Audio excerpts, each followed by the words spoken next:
மண்ணில் பறக்கும் அசாத்தியமான ஆற்றலை, விந்தையான மாற்றத்தை தன் மீது நம்பிக்கை வைக்கும் மனங்களில் ஏற்படுத்தி மனிதனை அடியோடு மாற்றி தலை நிமிர பண்ணுகிறவர் இயேசு கிறிஸ்து. இதுவே மனித வர்க்கத்துக்கு கடவுள் வழங்கும் ஒப்பற்ற நற்செய்தி.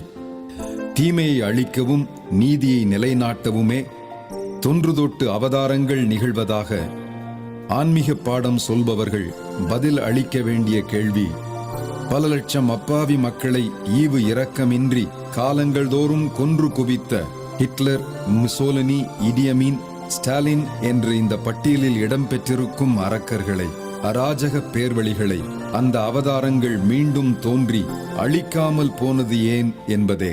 ஆனால் இயேசு கிறிஸ்துவின் மானுட வெளிப்பாடு முற்றிலும் தனி வேறானது. அவர் அநாதி தேவனின் அழியாத வாக்கு. அவர் ஆதி முதல் சகல படைப்புக்கும் அதன் பாதுகாப்புக்கும் ஆதாரமாக விளங்கியவர். அவரே மனித வரலாற்றில் இயேசு என்ற காரண பெயரில் மனிதகுல மீட்பராக ஒரே தரம் இந்த உலகத்தில் வெளிப்பட்டார். கடவுளின் ஒப்பற்ற அன்பை மனித குலத்துக்கு காட்டிக் கொடுத்தவர். மற்றபடி இவர் மனித கற்பனையில் உதித்த காவிய தலைவனோ, கடவுளாக மனித அங்கீகாரம் பெற்ற ஒரு சாமானியனோ அல்ல. பிதாமகன் என்று அவர் அழைக்கப்பட்டதே அவர் கடவுளின் தத்ரூப வெளிப்பாடு என்ற காரணத்தாலேயே. இந்த இயேசுவை பார்ப்பது இறைவனை பார்ப்பது. இயேசுவை உளமாற வரவேற்பது இறையாட்சியை ஆறத் தழுவுவது. இயேசுவை நம்புவது இறைவனை நம்புவது. அப்படியே இயேசுவை நிராகரிப்பது கடவுளது பேராண்மையை மறுப்பது. மேலும் கடவுளின் ஏனைய படைப்புகளை, மனித கற்பனை சிந்தனைகளை, ஏன் தன்னையே கடவுளுக்கு நிகராகவோ சமமாகவோ வணங்கி போற்றுவது தெய்வ குற்றமாகும்.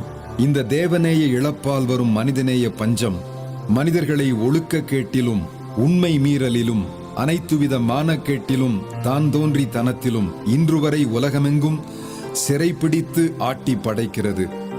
இந்த சிறையை நின்று மனித குலத்தை மீட்க அகிலம் படைத்தவர் மனிதனாக வெளிப்பட்டு அப்பழுக்கில்லாத சுத்த புனிதனாக வாழ்ந்து நம் பாவ பழுவை தன்மீது வலிய ஏற்று முழு மனுக்குலத்தின் ஏக பரிகாரமாக தன்னையே உயிர் பலியாக ஈந்தவர் இயேசு கிறிஸ்து. அதன் மூலம் தேவ அன்பை, தேவ நீதியை சேர்த்தே நிறைவேற்றியவர். கடவுளின் மன்னிப்பை பெற்று தந்தவர். புத்தம் புது மாற்றத்தை, முடிவிலா நித்திய நிலை வாழ்வை தம்மை நம்பும் அனைவருக்கும் பரிசளிப்பவர். முடிவில் தமது நித்திய வீட்டில் புதிய உலகில் நம்மை அவரோடு சேர்ந்து வாழச் செய்பவர். அவரது சாவால் மனிதருக்கு நித்திய அழிவிலிருந்து விடுதலை, அவரது உயிர்ப்பிப்பால் நீடூழி காலம் வாழும் புனர்ஜென்மம். இந்த இயேசு கிறிஸ்துவை இதய கமலத்தில் வரவேற்று தங்கள் மனதின் ஆட்சி பொறுப்பை இறைவனிடம் ஒப்புவிப்பவர்களே அவரது சொந்தத்தின் சொந்தங்கள், பரிசுத்த ஜாதிகள், கடவுளின் நித்திய பேராட்சிக்குள் வந்த மேட்டுக்குடி மக்கள், இறைவன் வாழும் கடவுளுக்கு முடிவின்றி அர்ச்சனை செய்யும் புனித குருக்கள், சாபம் தொலைக்க கொல்லும் குற்ற உணர்விலிருந்து விடுதலை பெற்று அமைதி காண கடவுளின் மன்னிப்பை தேடும் மனிதா, இயேசுவுக்கு தலைவணங்கு. அவர் உன்னையும் பட்டாம்பூச்சி போல மாற்றுவார். நீயும் சிறகடித்து வாழ்வில் சிகரம் தொடலாம். அப்பொழுது நீலவானில் நீயும் சேர்ந்து பறக்கலாம். வா. பரிசுத்த பரிசுத்த பரிசுத்த